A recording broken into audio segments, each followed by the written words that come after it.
Checking my mic. 1, 2, 3. 1, 2, 3. Check my mic. Mic is being checked right now. What am I supposed to say? I'm going to just keep rambling. Check, check. 1, 2, 3. Welcome to NCTV. Sounds good. Sounds good? Hi. Yeah, I'm the music, even though that's... Check, check, projection, words.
Hello and welcome to NCTV. I'm Cole Cooper.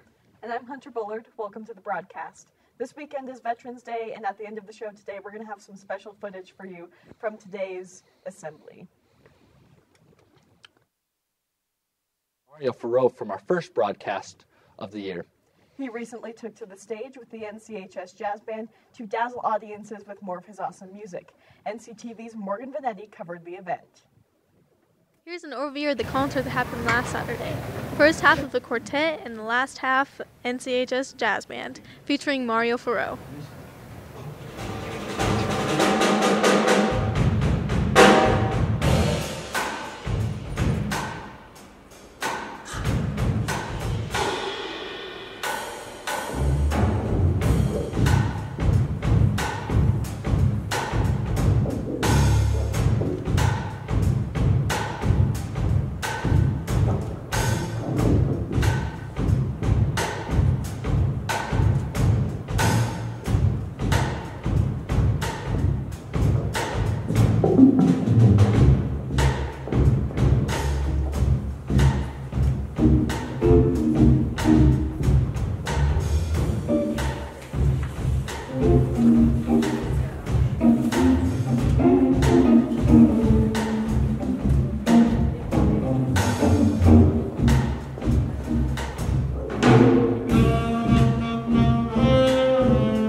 Margaretti signing off with NCTV.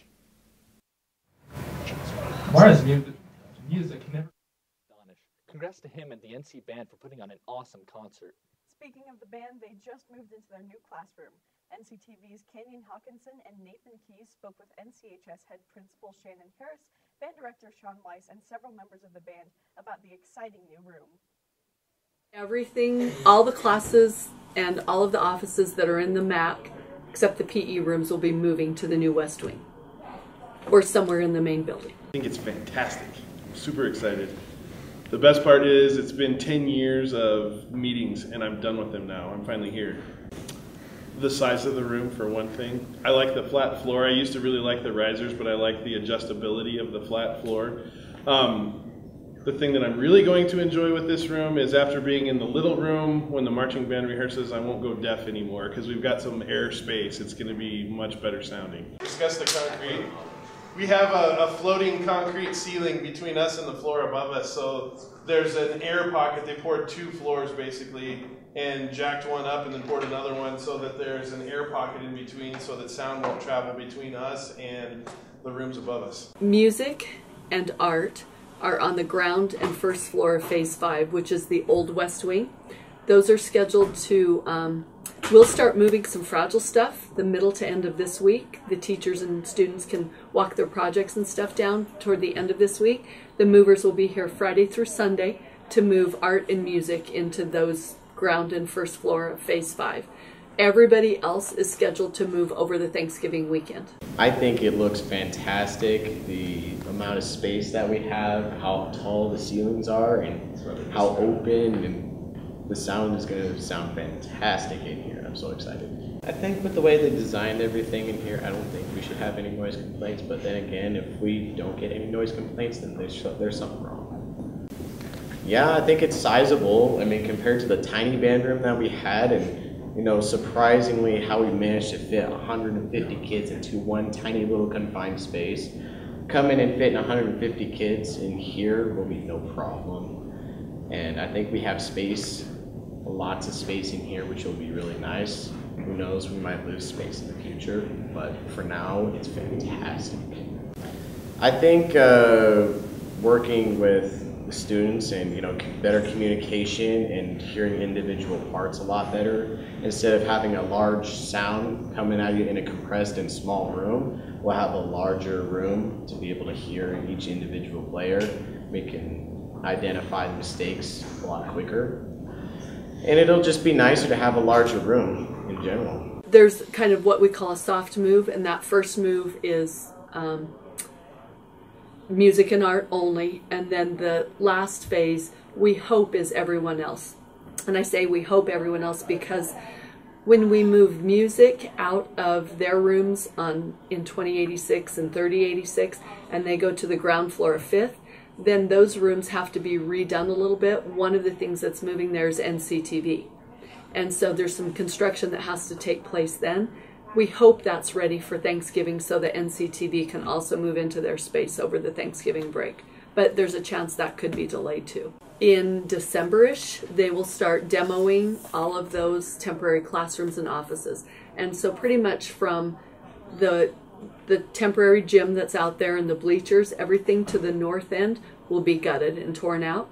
And that will be prepared for construction to start out there again mid to late April to build the track and the auxiliary gym. And that will happen August through October. I'm sorry, April through October.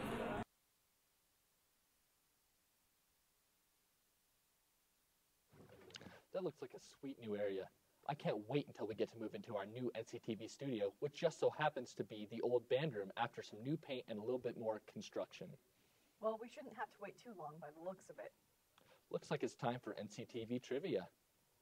Our first question today is, in the novel Borderliners by Peter Hoeg, the main characters Peter and Katerina try to disprove the existence of what?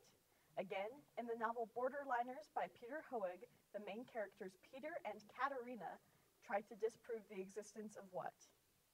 And our second question is, in the book 1984 by George Orwell, what thought crime does Winston write in his journal? Again, in the book 1984 by George Orwell, What thought crime does Winston write in his journal? Answer one of our questions in the chat below to win the bonus prize. You're going to love this bonus. Now we move to a special thank you from NCTV to the administration. Story is about a piece of equipment that NC might be in dire need of. So the grand scheme and requesting a TriCaster for Natorna High School came from the idea that we now have two major pieces of equipment ready to be used by students and staff, and those are the Jumbotron out on the football field and the basketball scoreboard in the gym. Both require a different type of technology hardware to get multiple cameras to be used with it, and so the TriCaster is the newest and innovative piece of technology that will help us do that. It's relatively expensive at about $50,000 to use them, but essentially it becomes what you see with the news and in movies, where you'll have people sitting in front of a screen or a producer in front of a screen, and he's looking at multiple cameras, and he can say, go to camera 1, go to camera 2, and then you flip back and forth, and it makes NC more innovative in the sense that you will learn the skills that are needed to produce either a movie or some kind of television show. Okay, so to turn on the Jumbotron, if this was the stadium with all the chairs and the bleachers and whatnot, and then you've got this, the stairs, and up here's the booth. In the booth right here is the actual Jumbotron mechanism. This has to be turned on, and then here's the Jumbotron on the field. Over here in this wee little shed, there's a little power box right here. That has to be turned on too.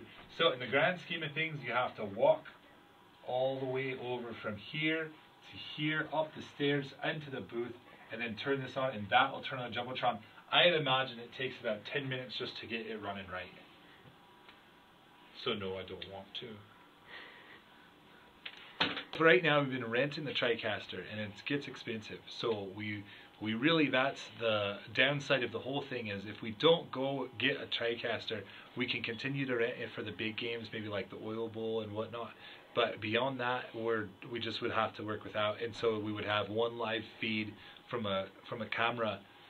But to hook up the camera, you've got to disconnect the system and then get the scoreboard working. So essentially, without the TriCaster, we won't be able to do live video. Mr. Honkin is so he knows technology. He doesn't know as good as I do, in case he ever makes that claim. But he has been involved from the get-go.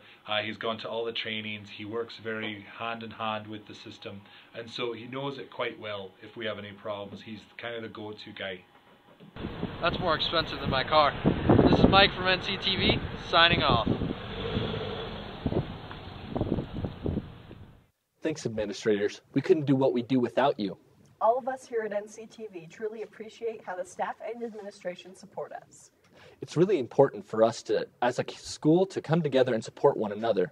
We have always seen Natorna County High School as one big team. And here's one way you can be helping that big team of the school now. Hello guys, and welcome to NCTV. Have you ever heard about the rally towel? Well, here's your chance.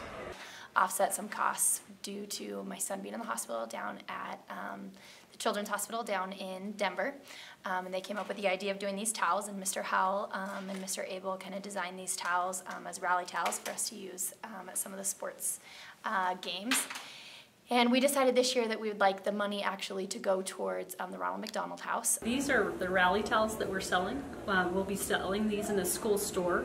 They're each $5, so you could use them at either the volleyball games or the football games, or coming up in basketball or track. The deal with these, we're selling them for a good cause. Mrs. Corbett's son, Cal, who's the logo down below for Cal, he was sick last year and had to go to the Denver Children's Hospital. One of the things that was really neat is the family we have here at NC, and for them to come around and support my family when we were in a time of need, when we were at kind of our lowest point. At one point, my son Cal was really struggling. We didn't kind of know how it was going to go, and down there at Children's, you know, they had excellent medical care and he was able to pull through. But the neat part about that was having my family here at NC able to support us and be there for us even though they couldn't be there. This is Dakota Fredberg from NCTV, signing out. What a fantastic cause. Make sure to pick up your very own rally tally today. These rally towels are a great way to show school pride at the games. And there was plenty of school pride at the last playoff, where the Mustangs took on the Plainsmen out here on the high plains of Casper, Wyoming. Tanner Ewald, Tanner Ross, and Rory Larson bring you these highlights from the game.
Way to go, Mustangs, and best of luck at state tomorrow. NCTV will be bringing you highlights of the game during our next show on November 20th. Now, it's not just athletics that makes NC great. Our drama program is also amazing, and they've got a show coming out soon. We're now bringing you the latest on Peter and the Starcatcher. Hey Wendy, I'm Peter. You trying to catch this show with me? Yeah! The play is about a boy by the name of Peter but in the beginning of the play, he doesn't start out as Peter Pan. Peter and the Starcatcher is based on a novel by Dave Barry, who wrote a humor column for the Miami Herald for a long time. It's a prequel to Peter Pan, so it tells the story of how Peter Pan became who he was and how Captain Hook became who he was. It's just a really fun play that has a lot of the elements of Peter Pan, but it tells the story in a really unique way.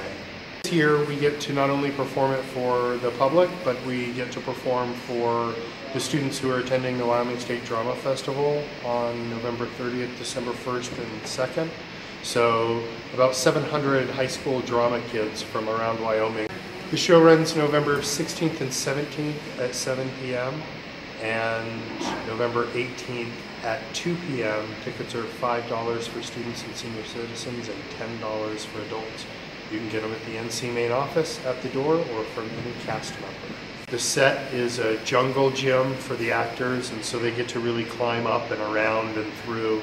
I fell in love with this play when I saw it the first time at the International Thespian Festival and thought, I want to do that. And this year, this is the year. It happens to you. You need to be on the ball. Too dangerous, I won't have it. I want to be part of the mission. I can't wait to see the show. It looks so great. Break a leg, everybody. I agree. You guys are going to do so great. Now, we have a performance of a different kind in Studio 153. Rihanna McLean advanced to semifinals with her performance from Gone Girl. She performed this at the debate tournament last week. Here's Rihanna McLean.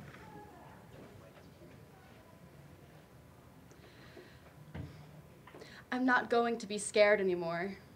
I thought our marriage was dead then. The most wonderful thing. A baby. It's 6 weeks in my belly today, the size of a lentil. So, for the baby's sake, I will practice believing that my husband loves me and will love this baby. That this child may really save our marriage, but, you know, I could be wrong. Because sometimes when I look at Nick, I think, man of my dreams, father of my child. This man of mine may kill me. He may truly kill me.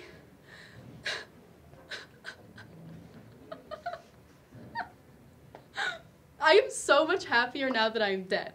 Well, technically missing, but soon to be presumed dead. And my lying, cheating, oblivious husband will go to prison for my murder. Nick Dunn took my pride, my dignity, my hope, and my money, and that's murder. Let the punishment fit the crime. To fake a convincing murder, you have to have discipline. Befriend a local idiot and harvest the details of their humdrum life. Cram them with stories of your husband's violent temper. Purchase a getaway car. Craigslist, cheap, generic, pay with cash. Then, create some money troubles, perhaps credit cards, online gambling. With the help of the unwitting, bump up your life insurance a little bit. You remember, then, that you have to package yourself in a way that people will truly mourn your loss. And America loves pregnant women, as if it's so hard to get pregnant. You want to know what's hard? Faking a pregnancy. First, drain your toilet. Invite a pregnant idiot into your home and ply her with lemonade. Then, steal the pregnant idiot's urine and voila. A pregnancy is now part of your legal medical record. Wait for your clueless husband to start his day. Off he goes, and the clock is ticking. Meticulously stage your crime scene, making enough mistakes to raise just a specter of doubt. You need to bleed, but not so much that you pass out and get discovered 3 hours later in a kiddie pool of your own blood. Oh, and you need to clean, poorly, like he would after he bashed your head in. Bleed and clean and bleed, and leave a little something behind. And because you're you don't stop there. You need a diary, minimum of 300 pages on the Nick and Amy story. You start with the fairy tale early days. Those are true and they are crucial. Then you invent the lying, the fear, the threat of violence. And Nick thought that he was the writer. Then you burn it, just the right amount, and leave it for the police to find. And if I get everything right, The world will hate Nick for killing his beautiful, pregnant wife. And when all the outrage is over, I will go out on the water with a handful of pills and a pocket full of stones, and when they find my body, they'll know that Nick Dunn dumped his beloved like garbage, and she floated down past all the other abused, unwanted, and inconvenient women. And then Nick will die too. And Nick and Amy will no longer exist, but then again, we never really existed in the first place. Nick loves someone I was pretending to be. Cool girl. Men always use that as their defining compliment, don't they? Yeah, she's a cool girl. Cool girl is hot. Cool girl is fun. Cool girl never gets angry at her man. She only smiles in a chagrined, loving manner. When I met Nick Dunn, I knew he wanted cool girl, and for him, I was willing to try. I drank canned beer and watched Adam Sandler movies. I ate cold pizza and remained a size 2 because cool girl is above all hot. Hot and understanding. Men actually believe this woman exists. Maybe it's because so many women are willing to pretend to be this girl. I want to grab these men by their lapels or their messenger bag and say, she doesn't like chili dogs that much. Nobody likes chili dogs that much. And the cool girls, well, they're even more pathetic. They're not pretending to be a woman they want to be. They're pretending to be a woman a man wants them to be. Oh, and if you're not cool girl, I beg you to convince me that your man doesn't want cool girl. Maybe it's a different version. Perhaps he's a vegan, so she loves seitan and is great with animals. Or maybe he's a hipster artist, so she's a bespectacled nerd who loves comics. There's variations on the window dressing, but trust me, he wants cool girl, who is basically the woman who loves everything he loves without complaining. I made fun of myself, but that's okay. You know, that's okay because I'm cool girl. I mean, I can't pretend I didn't like some of it. Nick teased out of me things I never knew existed. A lightness, a humor, an ease. But I made him smarter, sharper. I forged the man of my dreams. And we were happy pretending to be other people. We were the happiest couple we knew, and what's the point of being together if you're not the happiest? But then Nick, he got lazy. He became someone that I did not agree to marry. He actually expected me to love him, unconditionally. But then he dragged me, penniless, to the navel of this great nation and found himself a newer, younger, bouncier cool girl. You think I'd let him destroy me and turn out happier than ever? No way. He doesn't get to win. My cute, charming, salt-of-the-earth Missouri guy. He needs to learn. He needs to learn that grown-ups suffer consequences.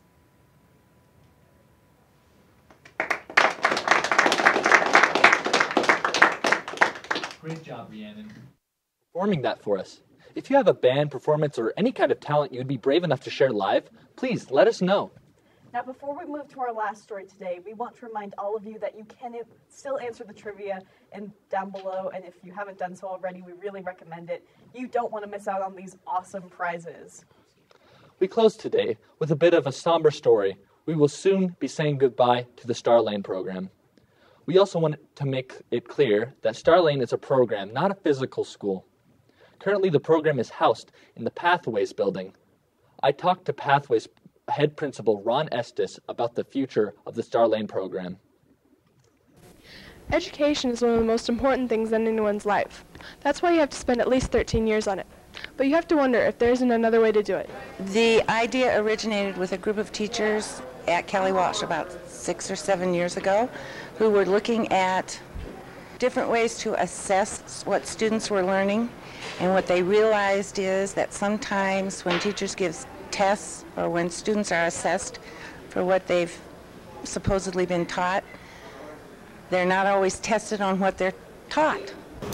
Starlane is a program that was created about 20 years ago for students who might have trouble learning in class. Here's some more information from Mr. Estes about what's going on with Starlane. There's a proposal right now, and I think there's several rumors out there, so we can just clarify everything, is that we're in a situation in our district and actually in the state where financially we're in a difficult situation. They did look at programs, and Starlane is a program. So it has been determined that that will not continue after this year. They actually looked at the data. They looked at the student performance over time, and what was determined is they were not meeting the state level of performance that they needed to. This is Cole Cooper reporting for NCTV from Starlane.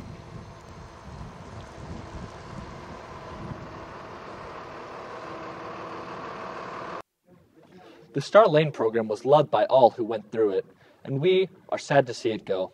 Although the Pathways building will be housing many new exciting programs in the future, NTCV and Kelly Walsh Television, Troy TV, will be utilizing the facility as part of an extended campus. Planned so, one of our next episodes this year may be coming to you from the brand new studio that our own Mr. Madsey and several past NCTV students who are now professionals helped design. Exciting to say the very least. Indeed. We didn't have any trivia winners today, but thank you all for trying to participate. And thank you for tuning into NCTV. I'm Cole Cooper. And I'm Hunter Bullard. We'll see you next time on our special Thanksgiving episode on November 20th. Same time, 3 p.m., same channel, gonctv.com. Before the credits, we're going to show you some special footage from the Veterans Day episode, from the Veterans Day Assembly earlier today. Thank you. Fathers, mothers, sisters, brothers, aunts, and uncles, the family they lost in grief. Today at Shoshone County High School, we come together to honor our veterans, our faculty members who serve the United States of America.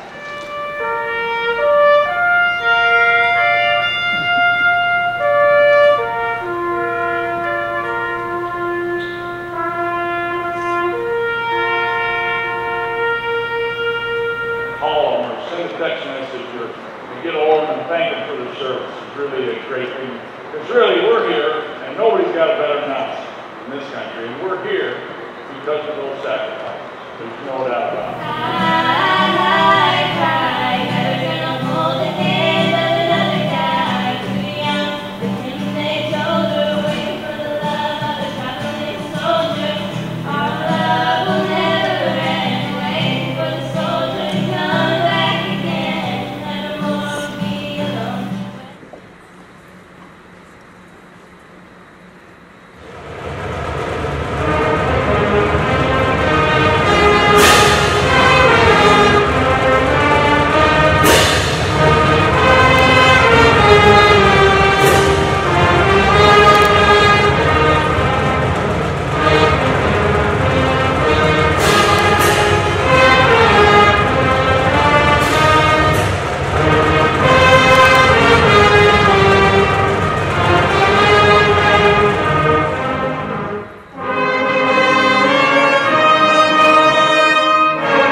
According to Luke Richardson, we need to change the culture of this topic and make it okay to speak about mental health and suicide.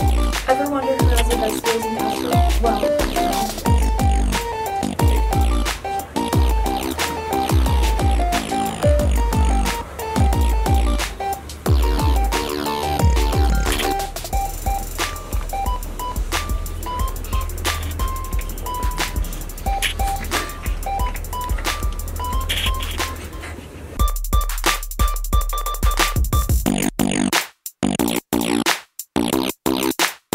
la revolución, comrades.